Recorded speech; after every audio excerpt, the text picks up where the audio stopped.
Why is everything bullshit? Oh, well, for two reasons. One is that we don't really know the true reasons for why we do things.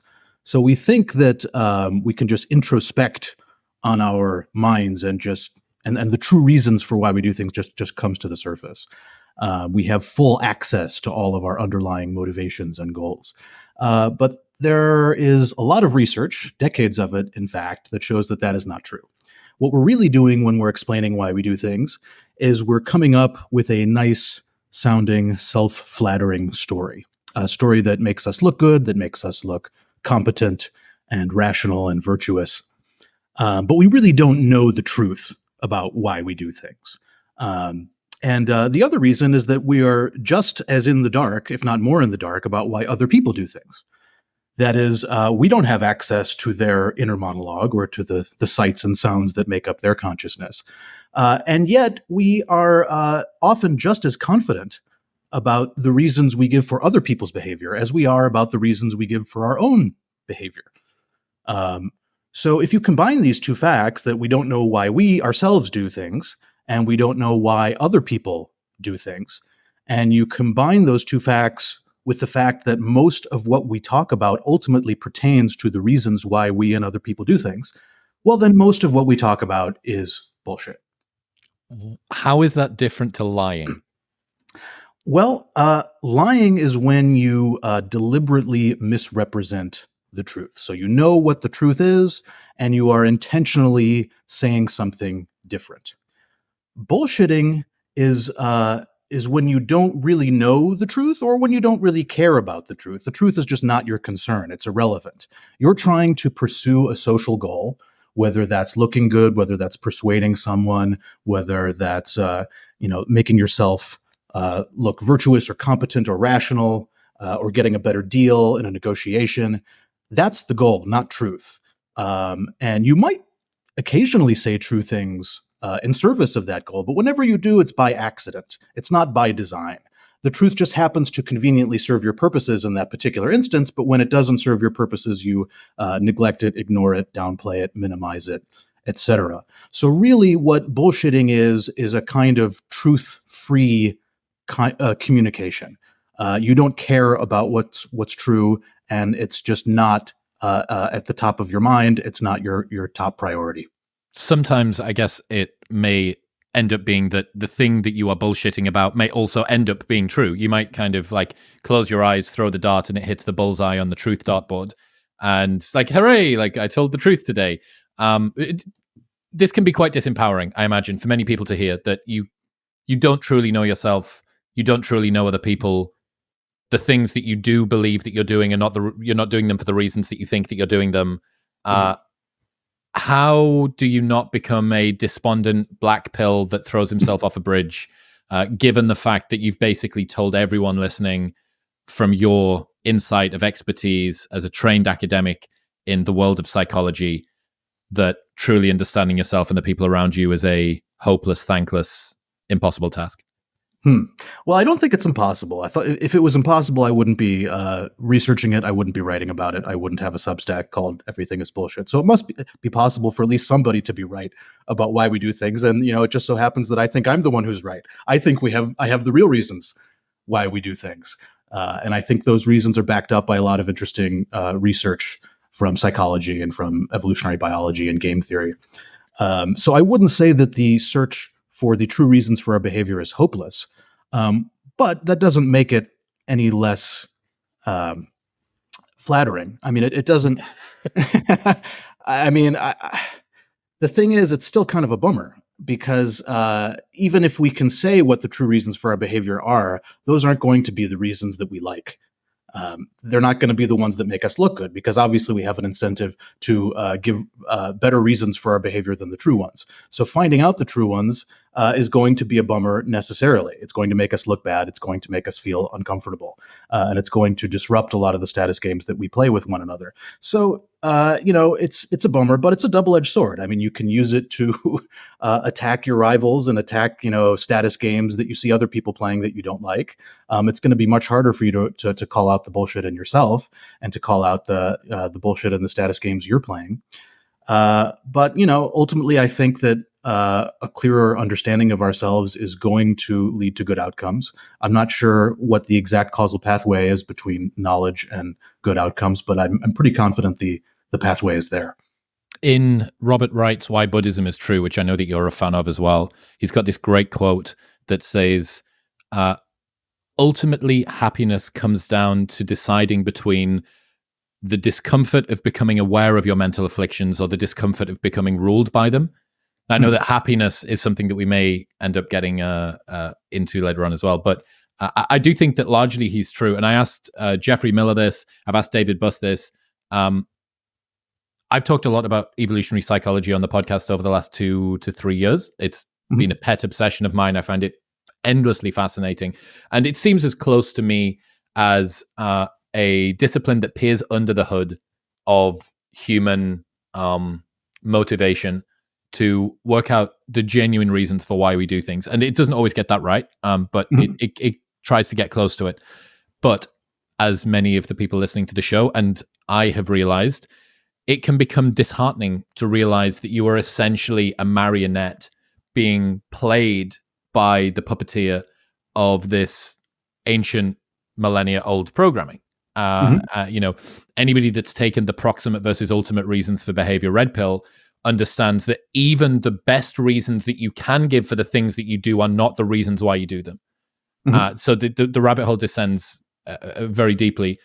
For the people that I have force-fed a lot of EP to over the last, 1,000 days or so, how would you advise them to ameliorate or absorb the insights that they learned that are fascinating from the world of evolutionary psychology or even behavioral genetics and stuff like that too? How do you deal with this? The fact that it's both interesting and enlightening and can make you feel less agentic and less sort of sovereign over your own behaviors as well. How do you avoid that making you feel too despondent?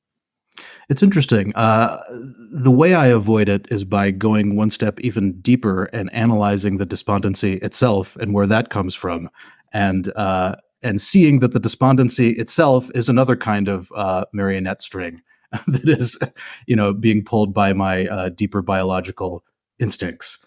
So if you think about what that despondency is, well, it's the feeling that your collective projects that you're engaging in, your goals, that they're being exposed in some sense, and all of a sudden their value has decreased, because this is something that I've written about recently.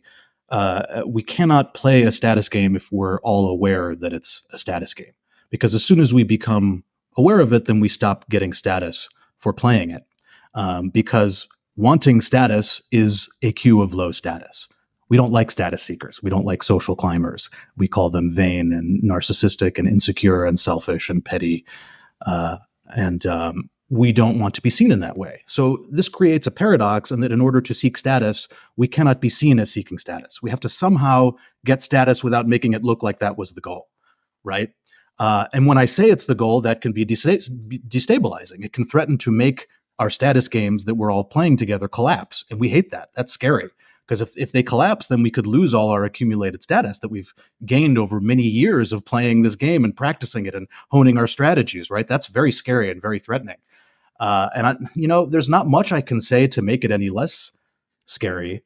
It is scary, but I think the upside of it is that being aware of the status games we play and the logic of how they work can help us choose between them a little more wisely. Some status games are clearly better for the world than others. Some status games lead to better outcomes. I think science is ultimately a status game. Scientists are competing for prestige, just like any other human in any other industry, right? They want to get that citation count up. They want to impress their peers and show off their formidable intellects. And I think if we understand that that's ultimately how science works, that empowers us to shape the institution of science so that scientists are incentivized to uncover more true things. And if we're aware of how other institutions work, we can shape the incentives to create better results. And if we're, young or having a midlife crisis and haven't yet decided what status game we're going to play, understanding how they work is going to help us choose the status game that is ultimately going to lead to better results for all of us. And so if we can make us all more enlightened, more aware of the games we're playing, we can be wiser stewards of those games, and we can choose more wisely among those games. I think the bottom line is there is no environment, there is no situation in which more ignorance would create a better outcome. There are troughs of despair, whatever that thing of like enlightenment is. There's a path of enlightenment, and there's the trough of despair and the valley of difficulty and the peak of believing you know it before you descend back into the valley of despair again.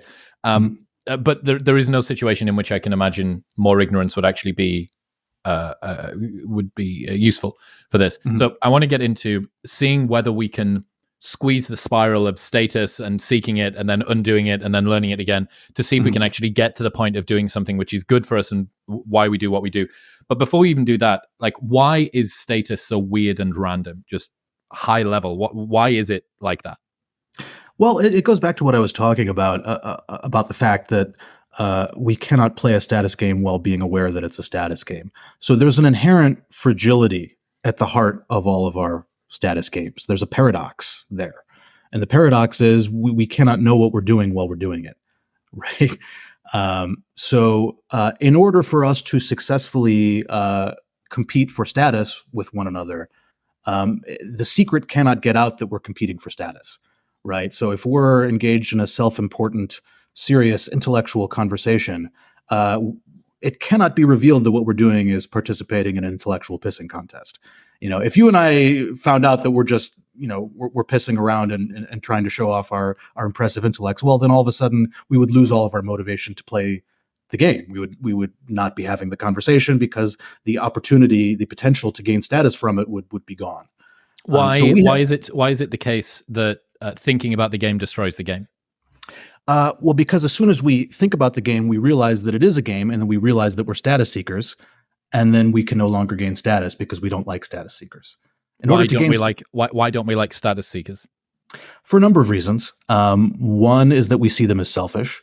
They tend to prioritize their own status seeking over the well-being of others. That's one reason. Another reason is that they're probably low status. If you want status, that means that you don't have it, right? So that's another reason. We don't like them because we see them as disingenuous, as manipulative, as dishonest, as willing to lie or backstab to raise their own status. So for all these reasons, being seen as a status seeker is going to lower your status. That's the paradox. And so because we cannot let that cat out of the bag, that makes our status games inherently fragile and prone to collapsing under the weight of their own recognition, right? Yes. So you've got this quote in one of your articles where you say, we pretend we don't care about status as a way of gaining status. So the point being that not only is the game undone as soon as you stare in the mirror or say Beetlejuice 3 times and then status all descends on you, you can also be more flippant or more casual about the byproducts of status you gain from doing the thing that is status seeking whilst not recognizing it. By playing it that way, you gain even more status by avoiding looking like this Machiavellian manipulator that's wheedling his way to the top. Exactly. Yeah. So if I, buy a Prius because I care about the environment, that's a very different story that you could tell about me than me buying a Prius to show off my virtue, right? It's the same behavior in both cases, but the intention is different. The goal is different. And insofar as the status-seeking goal is revealed, it cannot be achieved. So if I am just, buying Priuses and, avoiding plastic and doing all these environmental things just to look good and just to show off how great I am, well, I'm not going to get status for doing that. My heart has to be in the right place in order to get status, in order to actually look virtuous. In order to signal my virtue, I cannot know that I'm signaling my virtue, and you cannot know that I'm signaling my virtue. Because Yeah, if you knew, you wouldn't award me virtue. so I understand the why I can't know, why other Mhm. people shouldn't be able to detect, but why is it important that you yourself aren't aware of this? Is it just because the best way to deceive others is to believe it yourself? That's the idea. Yeah, as George Costanza once said in Seinfeld, it's not a lie if you believe it. Yeah, I think we have to convince ourselves of these things in order to be more convincing to others. Yeah. Yeah, that makes a whole lot of sense. How is it the case then that in 2023, virtue signaling and performative empathy are two of the biggest trends on the internet that, to me, on its face, just seems like totally transparent? What's happening there? Have you considered virtue signaling or performative empathy and kind of some of the facilitations that modern technology has enabled people's status seeking and how it's molested and perverted that? Yeah, so social media is a really weird and alien form of socializing that we have invented, and it's alien in the sense that it's like shouting your opinions on a loudspeaker to to hundreds or thousands of people. Socializing in the ancestral environment and small scale hunter gatherer societies, you weren't really talking to more than a few people at any given time. So the fact that you can tweet something and have hundreds or thousands or even millions of people read it is a really novel situation, and it makes the reputational consequences of our activity on social media way more important than they were in ancestral environments. So in some sense, our psychology is not equipped to deal with this. And the other weird thing about social media is that there's a permanence to it. So if I tweet something, it's going to be really hard for me to get rid of all evidence of that tweet on the internet, right? The same thing goes for posting something on social media or saying something on a podcast. Like the information is going to be present on some computer somewhere, right? And that is also a really weird thing. If you're socializing with a bunch of hunter gatherers and you say something offhandedly, the fact that you know most people are probably going to forget that or not know exactly what it was that you said, that is to your advantage, right? Because if they might misremember it, you might be able to dispute what their interpretation was of what you said. There's a little bit of ambiguity and room for negotiation in a free flowing conversation where memory is the only means of recording it. But where we have computers recording it, all of a sudden that makes our words like set in stone. And undeniable. And I can no longer like wiggle out of something I said on the internet 10 years ago. Like it's written in stone. I can't change it. And I can't negotiate. I can't say, oh, you're just remembering it wrong. That strategy is not available to me.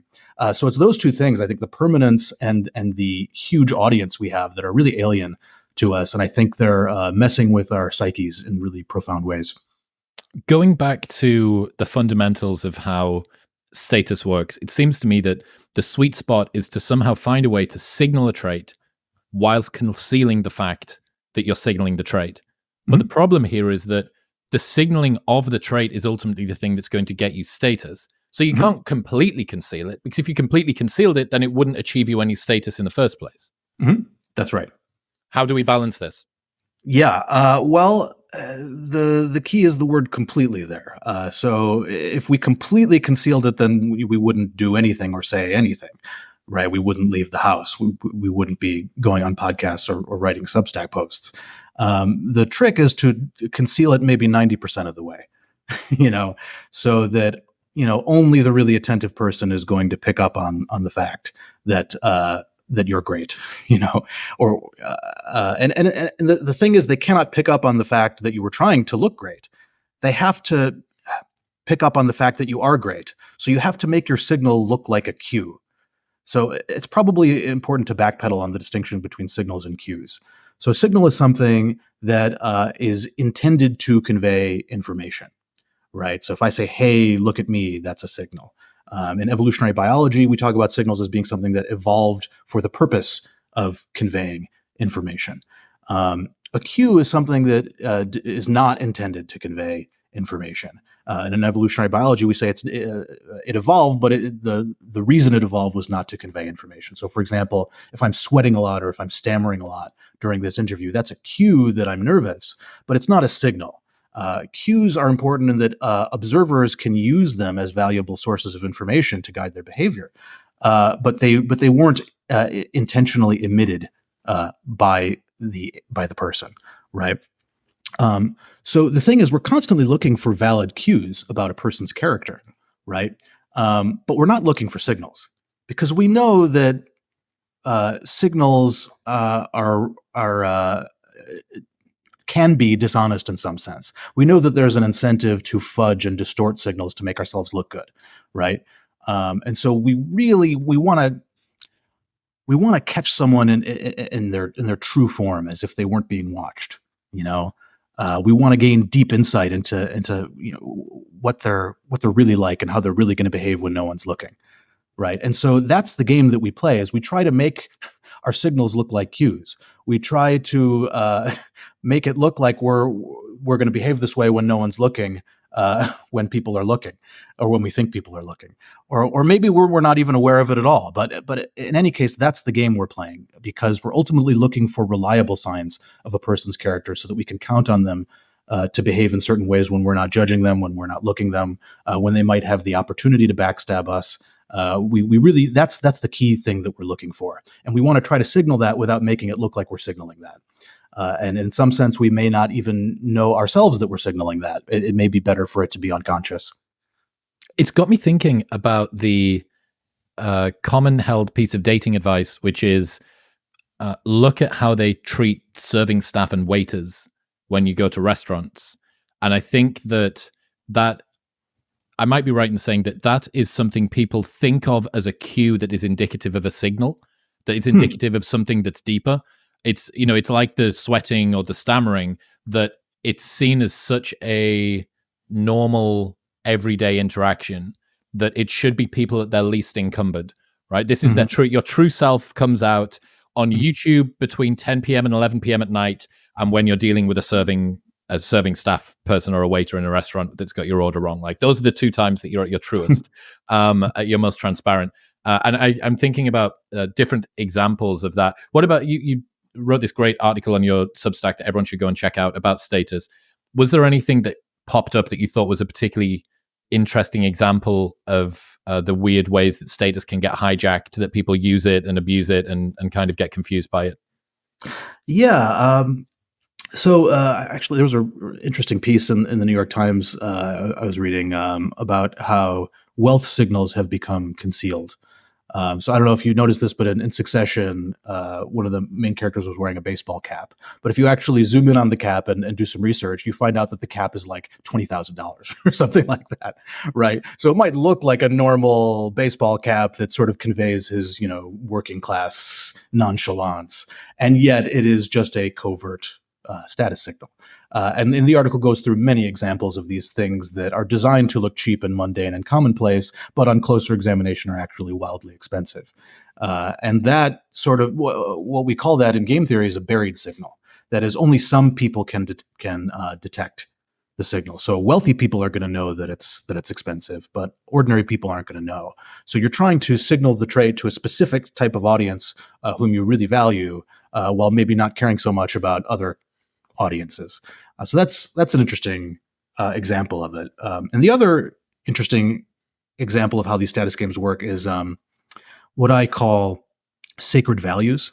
And I think what a sacred value does is it allows us to play a status game without realizing it's a status game. And that basically what they are is they're cover stories.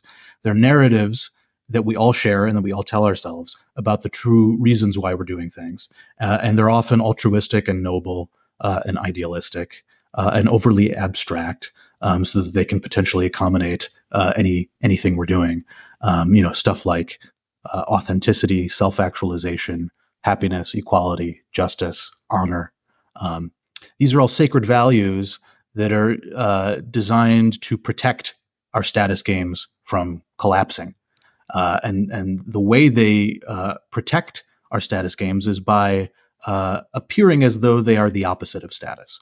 So insofar as status is petty and small-minded and selfish, sacred values are high-minded and altruistic and larger than ourselves.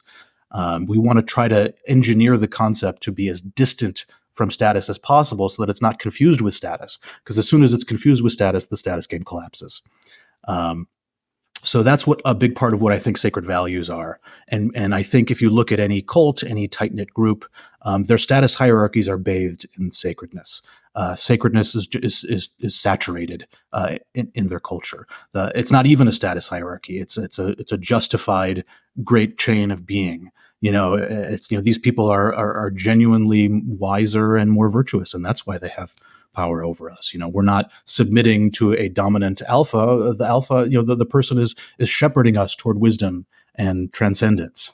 And so I think having a nice sacred ideology or belief system allows a status game to really persist and remain stable for a long time, and protect the members of that community from the kind of collapses that I'm talking about. What do you say to the people who reply, "Eat shit, David, honor and integrity and telling the truth and altruism and empathy and hard work and all of this stuff, that those are axiomatically good things, and you trying to pull the wool from my eyes and say that this is actually secretly me trying to get laid, you need to get in the sea"? I would say that, I actually have some sympathy for that reaction. So I'm not saying that because these sacred values are bullshit that they're necessarily bad. I think, some bullshit is better for the world than other bullshit. If you look at science, it's bathed in sacred values of knowledge and wisdom and disinterested truth seeking. And in some sense, those values are bullshit.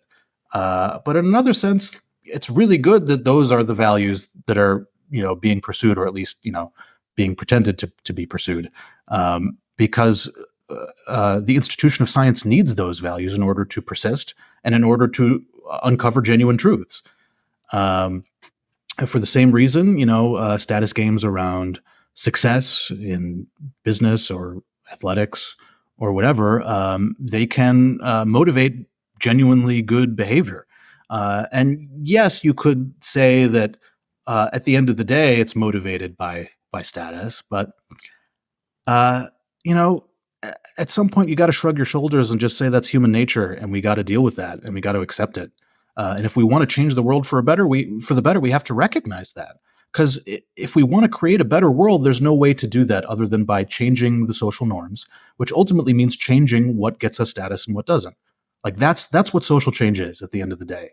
It's changing what gets us status and what doesn't. And if you don't realize that that's how social change works, you're not going to change anything.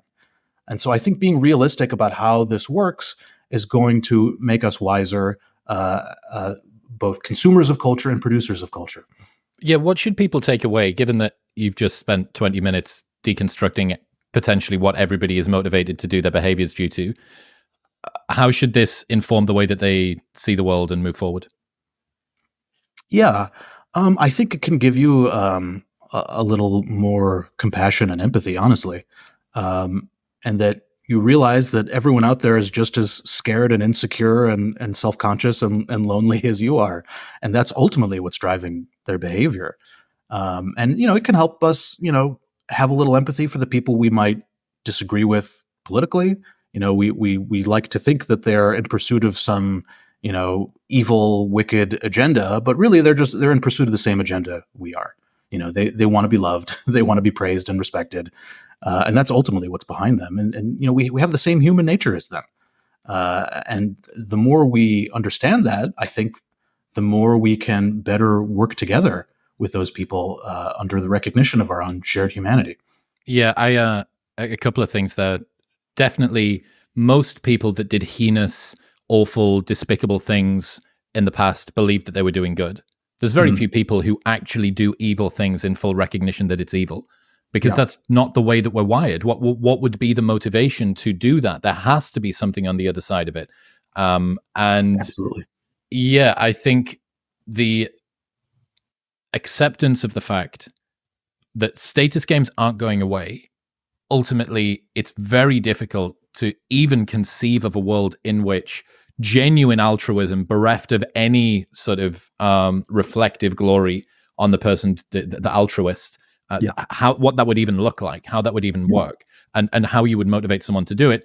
So the bottom line being that you need to work with the world the way that it is, as opposed to the way that you would have it be. It's not this first principles, pure rationality. This is, long-termism meets effective altruism thing, bro. Like, that's just not how we're wired. And the way that we are wired, and the most effective way to do this, is to say, okay, we have kind of like the thermodynamics of human behavior going on here.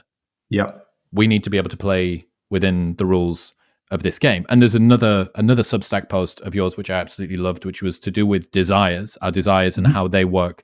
So what is it that most people don't understand about how desires work, do you think? Yeah, the thing that people don't understand and perhaps aren't willing to admit because it's uncomfortable to admit is that our desires are relative. They're competitive. We don't just want to get an education. We want better educational credentials than our rivals.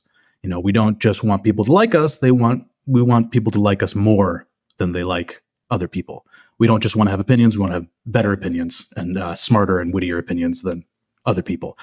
The list goes on. I list, I think, like 10 or 12 of them in the post. But the idea is that we're constantly comparing ourselves to other people. Because ultimately we are evolved creatures. We are products of Darwinian natural selection, and biological fitness is an inherently relative concept. So I could have, all the food I want. I could have a nice house, access to water. I could get everything I want. But if my neighbors are doing way better than me, then that's not going to matter. Eventually, my genes are going to dwindle relative to the genetic representation of my neighbors, right? So ultimately, from a Darwinian standpoint, I want to have higher fitness than my rivals, than my competitors. That is the only way to maximize my genetic representation in future generations. So it's comparative, it's competitive. Natural selection is the competition between the stuff that's selected and the stuff that's not selected, which means that our brains are collections of the stuff that was selected, right? Which means that stuff had to be better in some sense than the stuff that wasn't selected, which means that our desires are ultimately revolving around being better than our competitors, being better than our rivals. I do think that it's to a significant extent built into our nervous systems. And there's a problem. I don't think that we can change that fact. I think evolution wired us to outcompete our rivals, because the most competitive among us were most likely to outcompete their rivals and were most likely to pass on their genes to the next generation, right? We are descended from the most competitive and successfully competitive of our ancestors. We're not descended from the uncompetitive losers, right? But of course, the irony is we're descended from competitive people who successfully concealed their competitive nature, because in order to win the competition, you cannot look competitive, right? We compete to reassure each other that it's not a competition. Yeah. Okay. And there's a problem. Yeah. So the problem is that we can't all get what we want, right? If what we want is inherently relative to what other people have, then we cannot get what we want at the same time, right? And that is the problem. So what that means is that we're just going to keep competing with one another until the end of time. We're never going to achieve some utopia where there's no more social hierarchy or where everyone is happy for all time. Because no matter how much stuff we get, we're always going to be comparing ourselves and our stuff to our neighbors and the stuff that they have, right? And we could all be, have intergalactic time traveling pods. We could have, immortality elixirs, and yet we're still going to be jealous and envious of our neighbors who have better immortality elixirs and better intergalactic time traveling pods than we have, right? It's never going to go away. There's no happy ending to the human drama. We're just going to keep jockeying for status until we obliterate ourselves or go extinct.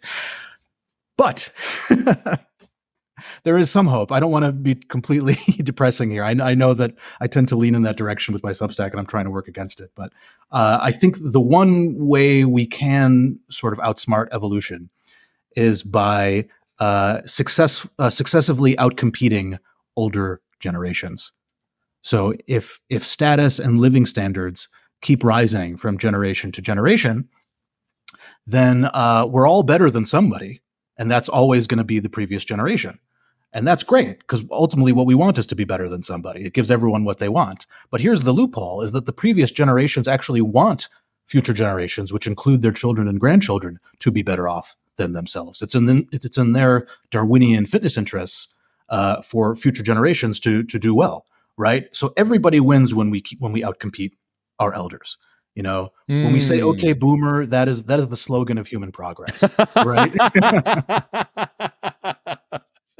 We want old people to become more and more irrelevant.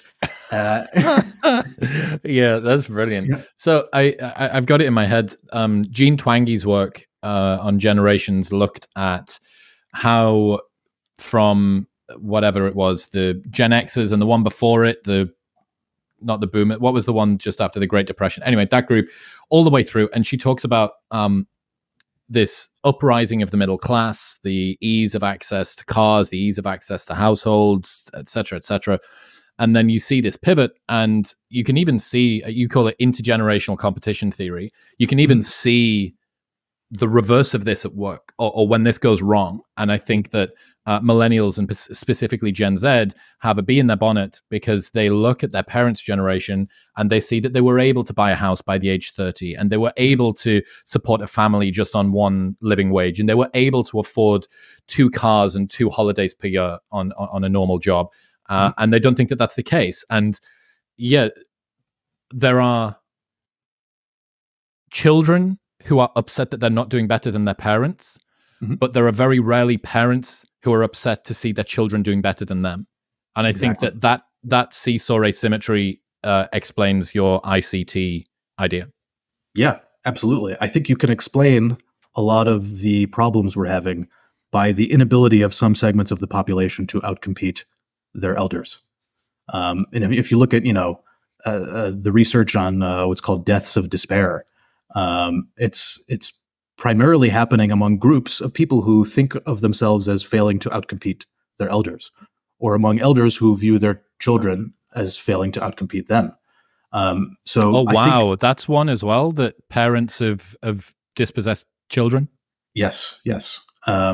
So I think what happens is when we fail to outcompete our elders and we're all on the same playing field, well, then the zero-sum competitive tragedy of the human condition catches up to us. And now all of a sudden, we all have to be better than each other again, right? We were all happy when we could all be better than old people, right?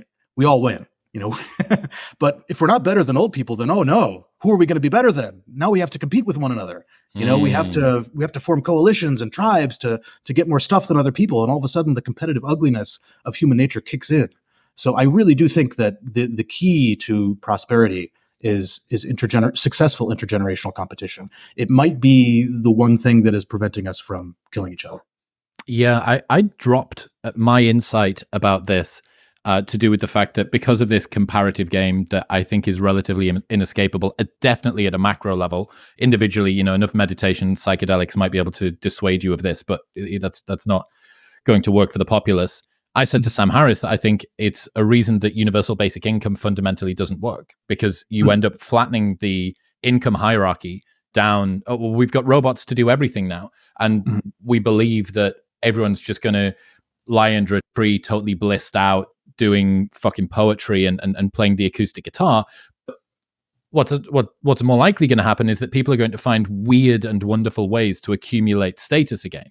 They're going to start this competition game all over again. Okay, so we've flattened income. You will have read Will Storr's book, The Status Game, where he talks about that group that has yams. They grow the biggest yam, and then they give it to their enemy.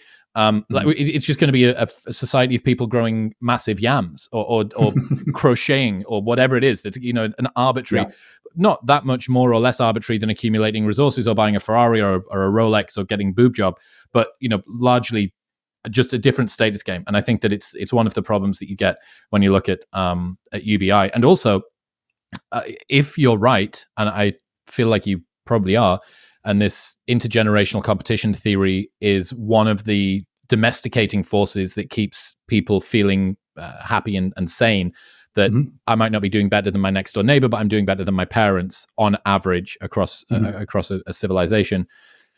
If we are about to face a population collapse in which you're going to have negative GDP growth for a sustained period of time, and we can't offset that with automation and AI, Mhm. you are locking in you're locking in pan-generational recession, Hmm. right? And I think that, uh, for all that you can say, objectively living standards should be able to be ameliorated because we've got all of the automation and the blah blah. And it's like, yeah, but how do people feel they're doing? Like, what's Yeah. the mental state of the 2060 born child compared with our generation now? How do they feel about Mhm. this? And if they look back and they see a golden era that we think is some awful version of the actual golden era that was the boomers, and they look back and they think it's despondency all the way down. Yeah. No, I agree with you in some sense, and that we cannot get rid of our status games. And I think a lot of toxicity comes from the misguided notion that that we can achieve a status-free utopia. I think that's a dangerous idea, and a fundamentally unrealistic idea. I think, you mentioned Will Storr's book, The Status Game. He's got a wonderful chapter on the rise of communism. And how it was a competitive dominant movement that appeared to be against competitiveness and against dominance. It was an egalitarian, anti-egalitarian movement that created enormous imbalances of power and inequalities of power and status among the more the loyal members of the regime got all these benefits and privileges and perks. The disloyal members of the regime were excluded, marginalized, sometimes killed, sometimes sent to forced labor camps. So if you think about the communist utopia where everyone is equal, it is in fact the opposite, where it has some of the starkest and ugliest and most brutal forms of inequality known to our species. So I certainly agree with you that utopian theorizing is misguided. I agree with you that getting rid of our status games is impossible. And I also agree that that in some sense we need to choose among the status games that are the best for our species. And insofar as status games go, I think competing to offer people goods and services at more and more affordable prices is not that bad of a status game. Like it incentivizes us to do things that are generally helpful and to give things to people that they generally want.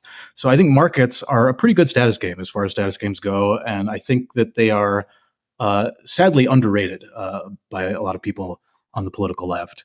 That isn't to say that they can't coexist with a basic income. Perhaps they can, as a sort of safety net for the direst forms of poverty. But I do think that we need to appreciate the benefits of markets as incentivizing the right kinds of behavior. And I think oftentimes the reason why we don't like markets is because the status competition is too out in the open for us. Yeah. It's too Yeah. icky. Yeah. We don't like to be seen as greedy or as materialistic. And so in order to signal that we're not greedy and we're not materialistic, we often oppose capitalism and oppose markets. And we try to create anti-consumerist consumer cultures where we consume anti-consumerist books and t-shirts and podcasts. But at the end of the day, I think it's misguided, and we need to appreciate that markets are one of the engines of human progress. I'm not going to say it's the only engine, but it's a pretty damn good status game that we should keep playing as long as possible. What do you say to people who claim that their fundamental goal in life is to be happy? I would say, in the nicest and most polite way possible, that is bullshit. I'm not trying to be mean, but I do think it's bullshit. I don't think we want stuff inside our heads. If you think about the way that evolution programmed our brains, it doesn't make any sense for evolution to program us to want stuff inside of our heads. It makes sense for evolution to program us to want stuff in the world. Stuff like food, sex, status, resources, right? The things that correlated with biological fitness in ancestral environments. Those are the things that we are wired to want and to seek out.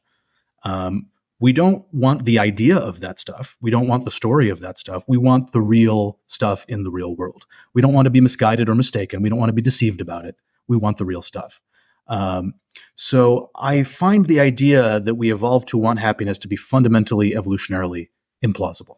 I don't think it makes any sense, especially when you think about what happiness is from a functional evolutionary perspective. And in my post Happiness is Bullshit, I give a theory about what I think happiness is. And what I think it is a prediction error. It's when your brain expects something to be at a certain quality and it ends up being better than you expected. right? The food is tastier than you expected. The sex is better than you expected. You thought that the paella would taste like shit, but it ends up tasting amazing. You thought that everyone would roll their eyes at your dumb joke, and everyone's rolling on the floor. Those are the types of things that give you happiness. They are unexpectedly good outcomes. And what happiness is your brain recalibrating itself in light of an unexpectedly good outcome. So when you have a prediction error, your brain sort of lights up and kicks into gear and does all these things to reprogram yourself so you can get more of that thing in the future. So it plays the happy scenario in your head over and over again, analyzing it, figuring out what might have caused the good thing to happen, what you got wrong. It's revising your beliefs, updating your expectations, shifting your priorities. All these things are happening when we experience what we call happiness.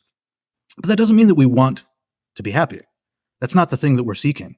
When you play a guessing game, you're not looking to maximize the number of times you hear the words getting warmer. No, you want to guess the thing. That's the point of the game. If you guess the thing on the first try without any getting warmers, you've won the game. You've done a great job, right? You shouldn't cry that you failed to get any getting warmers, because the getting warmers are irrelevant. They're just there to help you. They're there to push you in the right direction. And I think happiness is ultimately there to push you in the right direction, but it's not the thing we actually want. It's not the thing we're seeking. And even if we did want it, we couldn't get it because it's impossible to get. Right? Something that is intrinsically unexpected is impossible to pursue. Pursuing happiness is like planning your own surprise party, right? You can't do it. So I think insofar as people do pursue happiness or try to pursue happiness as a status-seeking tactic, they are setting themselves up for depression and misery. I think we oftentimes we don't want to be happy, but we want to appear happy. We want to appear like a happy person, like we're well-adjusted, we're healthy, we're self-actualized, we're nice, we're happy-go-lucky.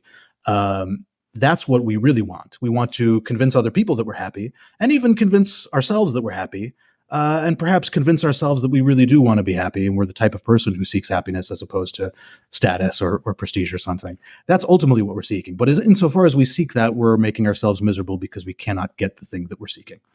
And so I think there's a lot of toxicity around the pursuit of happiness and self-actualization. I think we would do well to stop pursuing happiness, because the more we pursue it, the less of it we'll get. What's better to pursue instead? Oh man, I guess our bullshit sacred values, assuming that we pick the right ones. Yeah, I mean, it's a great question. I wish we had a say in the matter. I don't know that we do have much of a say. I think evolution has chosen our desires for us, and we do the best we can to fulfill them, and we can't really do anything else. I'm skeptical of the idea that we can remake ourselves and fundamentally redesign our basic desires. I think that's a pipe dream. The best we can do is choose among the desires we have that evolution gave us, and try as best as we can to prioritize the ones that are better for us, I guess, better for the world. Ones that we're more proud of. I have a 15-month-old daughter. I try to prioritize that desire over my other desires, and that's it's an evolved desire. My DNA is shaping me to care for my offspring, but I don't care. I'm still proud of that desire. I still want to fulfill it, and that's a desire I can get behind. And I think if we're more wise about all the desires we have and choosing among them, I think we can choose better ones, or at least shift ourselves a little bit towards the better ones. You've got a number of hammer blows. That's a list of problems with the idea that humans want to be happy. So I'm going to read a few of these off just in case people were not feeling too completely broken yet. We know that if we savor every moment, every smile, every meal, every ray of sunshine, we will be happy. Yet we savor maybe 1% of those moments. We know that if we appreciate what we have, from the roof over our heads to the clothes on our backs, we will be happy. Yet we appreciate maybe 1% of what we have. Good news makes us happier than bad news, yet we consume way more bad news than good news, even though we can't do anything about the bad news, and even though there is plenty of good news available. Anger feels bad, yet when we're angry with our loved ones, we think about all the times they made us angry, which just makes us angrier. Why don't we think about all the times they made us happy? We can delude ourselves into believing pretty much anything. The earth is flat, the world is run by a cabal of satanic pedophiles, etc. Yet, we never delude ourselves into believing that everything is perfect and wonderful as it is. If we were actually pursuing happiness, we'd be very good at it by now, given our many years of practice. Yet, studies show that we suck at it. We're incredibly bad at predicting how happy things will make us or how long happiness will last. There are vast bodies of scientific evidence that could stop us from sucking at happiness, like positive psychology, the science of happiness.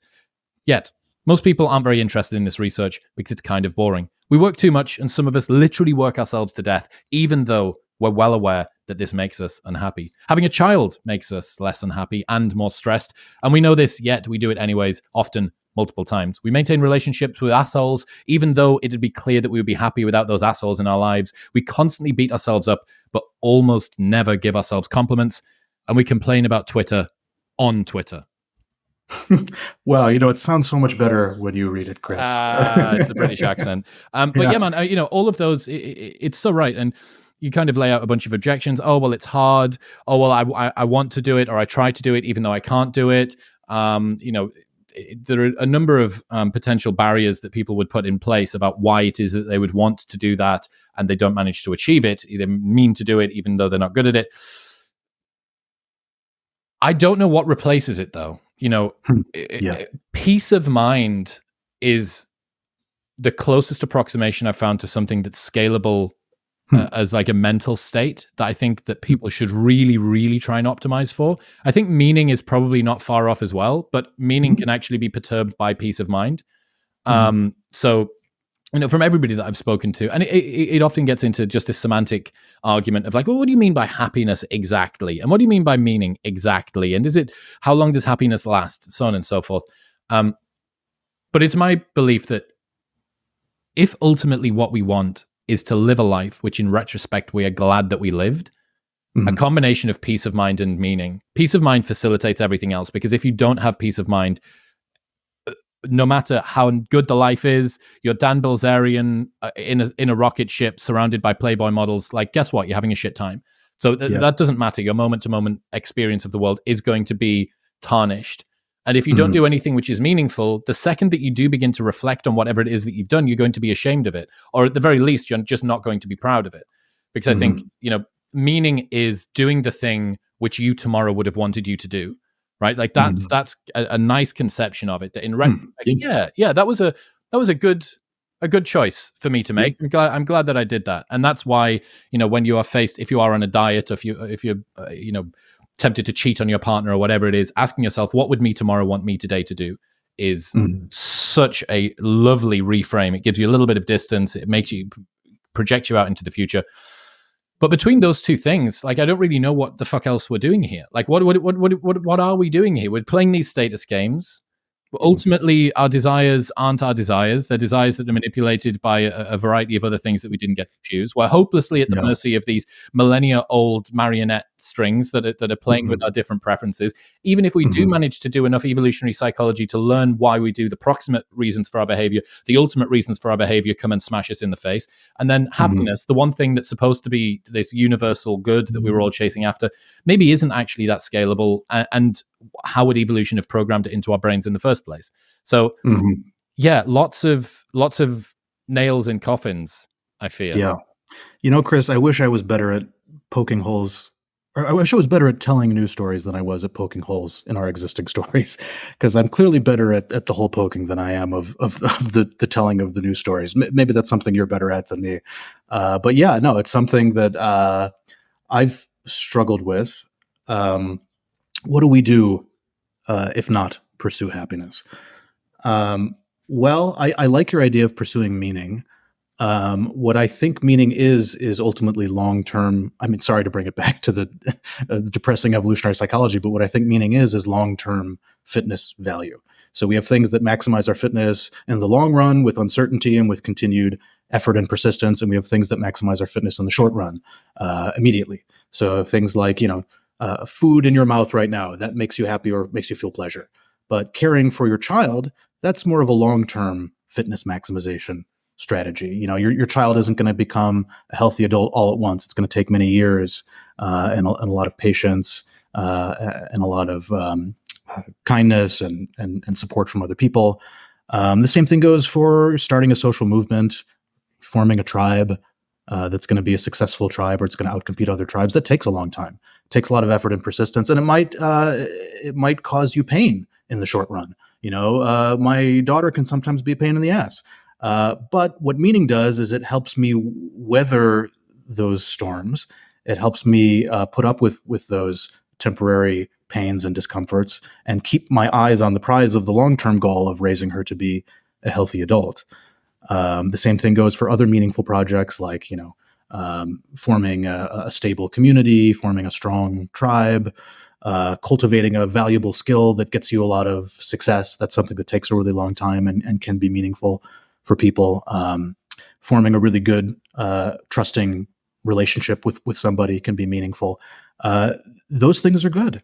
I like those things. I think we should pursue those things. But the thing is, we already were pursuing those things, and we never were pursuing happiness. It was just a story we told ourselves to begin with. So it's not so much what should we pursue now that we can't pursue happiness. We were never pursuing happiness to begin with. We were already pursuing the goals that we already had, right? We were already trying to form good relationships and be good parents, or cultivate a valuable skill, or whatever. And now it's just making us more aware of those goals that we actually have, right? That's what poking holes in our bullshit does. Is it makes us more familiar with the stuff we're already doing, and the stuff we already want. So the question of what to pursue instead of happiness, I think, is the wrong question. The right question is, what story are we going to tell ourselves now that the happiness story is bullshit? And unfortunately, I don't have a great answer. Maybe you can come up with a better answer, but I think there are plenty of other better stories available we can tell ourselves. We're trying to seek the truth. We're trying to understand ourselves. We're trying to make the world a better place. We're trying to be effectively altruistic, and perhaps we're trying to see through the bullshit of effective altruism to make it even more effectively altruistic. There are plenty of good stories we can tell ourselves, and I think we just got to choose between them. The conflict is where a lot of discomfort arises. So when people believe that they should feel happy and they don't, and you're battling against this, I would be interested to know if we had an anti-happiness movement that kind of helped to relinquish people from chasing it. I wonder whether more of it would happen. First off, I've seen some evidence that people who actually work on happiness, or that they purposefully try to be happy, they read books on happiness, they result in having lower levels of well-being moment to moment in self-reports. But also that the pleasant emotion that you get when you do things that you know are good because you've designed them in advance to be good, because you know that spending time in nature makes you feel better than spending time on the couch. Therefore, you spend time in nature, and oh shit, as a byproduct of doing this, I feel this sense of, oh, wow, that's suspiciously like happiness. That thing that's just happened to me is roughly proximate to what happiness is supposed to be. So I wonder whether, but again, we spiral it one layer deeper. Naval's got this great quote where he says, desires are a contract we make with ourselves to be unhappy until we get what we want.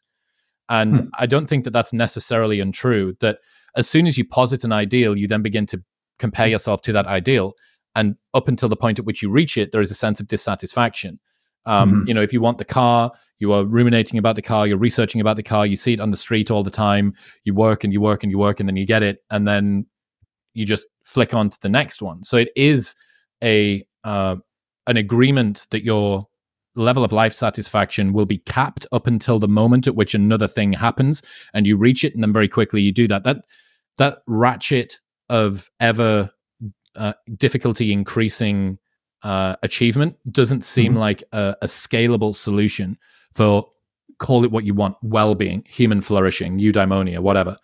I think there needs to be something a little bit more reliable than that, something a little bit more scalable than that you can find day to day. Yeah. So the question isn't, what are we going to want? Because we cannot choose what we want. Evolution has already chosen that for us.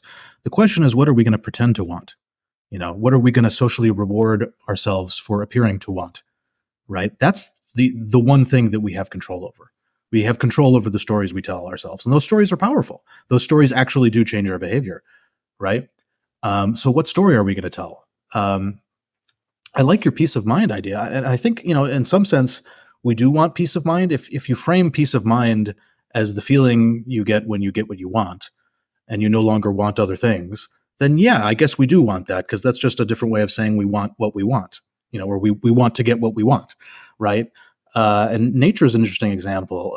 I do think that being in nature is another evolved preference we have. We evolved from nomadic hunter-gatherers who, went from place to place and camped out at different places and settled down in nicer habitats that were more lush and full of life and easier to navigate with, water sources and animals and navigable landmarks like mountains. So I do think we have evolved appetites for beautiful natural environments. And I think the modern world has interfered with that desire to a great extent. And I think it is perhaps responsible for a lot of our unhappiness, is our inability to be in nature, because that's the place where we're supposed to be from an evolutionary perspective. And it does make us feel good. I think when you get relaxed and you feel a peace of mind when you're in a beautiful environment, I think that's your brain telling you, hey, take it easy, spend some time here, maybe move here, we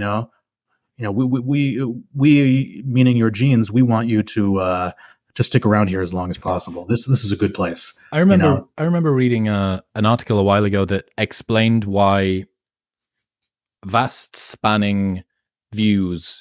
Finally, I've got the house of my dreams, and the balcony looks over the perfect vista of in the distance, and so on. Is that? Do you think that there would be an evolutionary reason for that, given that we would have greater view of potential predators, potential warring tribes, risks, prey, etc., etc.? Is that why we have this preference for big landscapes? It's why very few people have a kind of messy bush thicket image painting on their wall. Lots of people will have a beautiful mountainous vista with spanning fields and a sunset in the distance. Yeah, no, I buy that. I think there are definite adaptive advantages to having higher ground, to overlooking a vast landscape. You have, as you mentioned, strategic advantages over potential invaders. It's much easier to navigate when you can see the whole landscape in front of you. It's basically just like having a map splayed out on the table, and getting lost was a major selection pressure for our ancestors. If you got lost, you're dead. You can't find your tribe, you're dead. And so being in a place that's easy to navigate, where you know where everything is, there are clear landmarks, where the water is, all the different animals there, which places are safe to hide, which places are safe to camp out. I think that's, I certainly buy your reasoning there. Yeah. Good. What makes stuff interesting? Why do we find things interesting? Well, I think you might know where I'm going to go with this, but I'll take you through the journey anyway. So you might think that we're interested in stuff that's useful for us, stuff that helps us make better decisions, live better lives, pursue happiness even. Or you might think that we're interested in the truth, stuff that's insightful and accurate, that reveals the subtle contours of reality. Really, at the end of the day, we're seekers of knowledge. We want wisdom. That's what we're after when we're clicking through blog posts and tweets and Facebook posts. We're ultimately looking to gain useful knowledge, truths about how the world works, right? That's the conventional story. But the conventional story is bullshit, unsurprisingly. I don't think we want any of that stuff, or at the very least, it's very low on our list of priorities. I think too often we tell the story about ourselves that we're the smart ones in the animal kingdom, that the reason the human brain is so big is so that we can use tools and build impressive machines and conquer nature. I think that story is wrong. I think the reason why our brains are so huge is because our groups are so huge, and we need to navigate those groups. I think the human brain is a fundamentally social brain. I think the brain evolved not for tool making and practical decision making, but for gossiping, politicking, rule following, covert rule breaking, rationalizing, self-deception. I think you might call us Homo Hippocrates, as Robin Hanson calls us. I think if you reflect on what you actually use your brain for, it's almost completely about people and people-related stuff, right? You don't spend your time thinking about home repair and auto parts, right? Tools are a very small part of the stuff that occupies your mind. Most of the time you're thinking about, how can I make this person happy? How can I resolve this conflict? You're gossiping, you're thinking about conflicts with family members, or, you're worried about some snide remark someone made and whether they secretly don't like you or whatever. Like, this is the stuff that your brain is used for. And if this is what your brain is used for, it's hard to argue that your brain is ultimately a rational tool-making machine. It's clearly a gossip and rationalization machine. That's really what it's about. It's about winning arguments, winning social conflicts, gaining status. And so once you apply that lesson to what we find interesting, you realize that what we find interesting is the stuff that fulfills our unflattering social goals that we do not want to admit either to other people or to ourselves. For example, I list a whole bunch of them in this post. It's called "You Will Find This Interesting." For example, we want attention. We are interested in things that get us attention because when people pay attention to us, that makes us feel smart and important and special. And so we are attracted to the titillating, the gory, the scary, the sexy, the gross, the paradoxical, the confusing.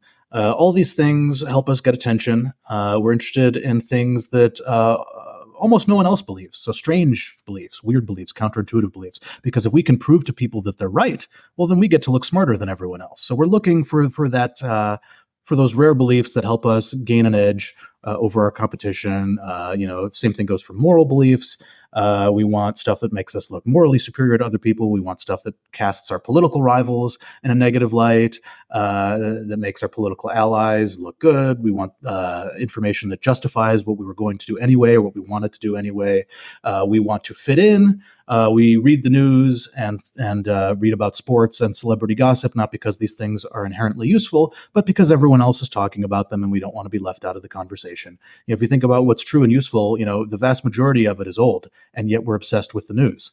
And I think that goes to show that we're more interested in being part of the conversation that people are having than we are at finding useful truths. The list goes on. We want to, signal our membership and special clicks by, name dropping people that proves that we're in the know, and, mentioning books that only members of our subculture would know. Like, oh, Capital in the 21st Century. Only really smart members of the intelligentsia will know that one. And that helps me connect with fellow members of the intelligentsia while subtly excluding dum-dums who aren't as cool as me. So there are these signaling games we play, these cliques we form, the subtle acts of exclusion. Lots of stuff like that. I go into more ugly, unflattering motives in the piece, but that's the gist. I understand that. So explain to me why then our brains are so interested in bullshit. Like if they were evolved by natural selection, why do they seem to function so poorly? Why are they not actually trying to seek truth? Mm-hmm. Well, if you think about the truths that we actually read about on the internet, almost none of them are actually practically relevant.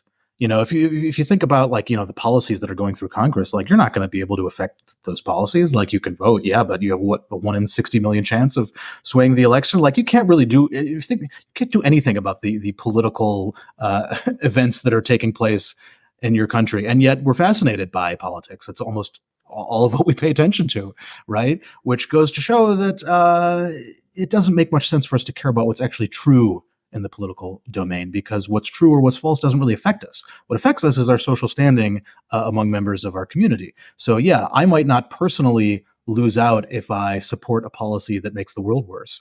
But if I support that policy and it gains me status among my political allies, well, then I win. Right. So I'm going to care way more about the status I get from my political allies than I'm going to care about whether the policy is actually making the world better. And so it really, from an evolutionary standpoint, it shouldn't matter to us what's true or what's false about these abstract, distant, impractical matters that we read about and talk about. We're not talking about, how to fix our toilets or how to do practical things in the real world, at least not most of the time. Most of the time, we're talking about really vague, abstract, fuzzy political matters that have no bearing on our practical day-to-day lives. And that's where these social motives come to the fore and dominate any other practical truth-seeking motives. Yeah, I was going to say, why is it then that we are so distracted by those things? Why is it that we care about Congress and all weird shit? Yeah, I think they help us fulfill our social goals in a way that practical beliefs cannot. So if I think that, let's say, the sky is blue, that's not going to help me to differentiate myself from other people. It's not going to help me signal membership in a particular clique, because everyone believes that the sky is blue.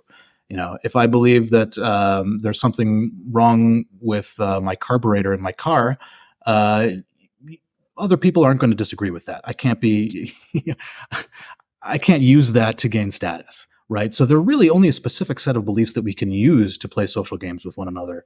And they have to, by design, be disconnected from the practically relevant ones. Because if we used our practical beliefs to jockey for status and form cliques, well, then our practical beliefs would be wrong and we would fuck up all the time in our lives. So we have to separate the intuitive practical beliefs that we use to actually make decisions from the vague, airy, abstract political beliefs that we use to form groups and jockey for status. And never the twain shall meet. You know? And that is by design, I think. Because if they did meet, well, we'd make bad decisions and we'd fail in our social goals at the same time. So we have to have our cake and eat it. We have to, intuitively, unconsciously know what's true for the immediate practical decisions we make, while at the same time pretending to believe all sorts of other weird, abstract, vague things to curry favor with our allies and with the people we want to impress. What is the lesson to take away then? Is it that interesting stuff is overrated and that we should seek out more boring shit? Yeah, basically. I think that's one of the lessons I take from it. I think we have this bullshit idea of ourselves that we're, high-minded knowledge seekers. And I think that it's healthy for us to see through that. I think we often ignore and neglect and look down upon the boring person at a party, or a boring friend, or a boring family member. We think we're better than them because we have access to more interesting tidbits. We've read the latest think piece and therefore we're better than them. And I think this kind of intellectual status game is increasing our sense of loneliness and alienation. If we're constantly competing to be interesting and we're looking for the most interesting conversation partners, well, we're going to spend more time listening to podcasts like this one to make virtual friendships with people who sound really interesting, instead of talking to real people in the real world, like our friends and family members who might not be as interesting, but will offer us more fulfillment and companionship than the virtual friends that we try to. I was on board. I was on board until I realized it was going to reduce the listenership of the podcast. Sorry, Chris. It's fine. Listen to this podcast, but not any of the other ones. That's right. This is the only one that is able to thread the needle between evolutionarily what's adaptive and ethically what is optimal. David Pinsof, ladies and gentlemen. David, I love your work. everythingisbullshit.substack.com for your stuff. Yes. That's correct. It's phenomenal. Everybody needs to go and subscribe to that. Where else should they go to harass you and find your stuff online? You can feel free to harass me on Twitter, of all places, the nadir of human happiness. You can find me at David Pinsof on Twitter. Feel free to DM me if you want. I'm very friendly, much friendlier than I might appear based on my gloomy beliefs. David, I appreciate you. Thank you, mate. Thanks so much, Chris. It's been a blast. If you enjoyed that episode, then press here for a selection of the best clips from the podcast over the last few weeks. And don't forget to subscribe.